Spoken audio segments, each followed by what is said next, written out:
Saudara, cuaca buruk, hujan deras dan juga angin kencang di Kabupaten Semeru sepekan terakhir membuat 4 kecamatan terendam banjir.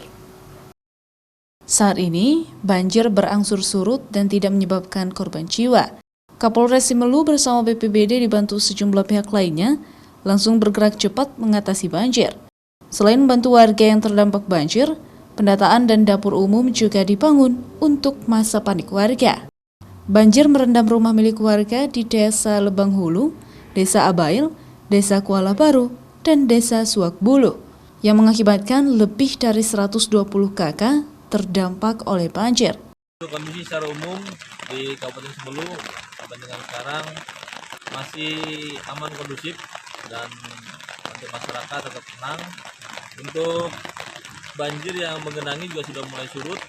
Ini ada penurunan air yang signifikan karena memang dari kemarin sore itu hujan tidak henti sampai dengan saat ini pukul 11. Banjir yang terjadi di sejumlah wilayah di Aceh merupakan akibat cuaca buruk yang terjadi sepekan terakhir di Aceh. BMKG juga telah menghimbau warga agar berhati-hati dalam beraktivitas selama 3 hari ke depan.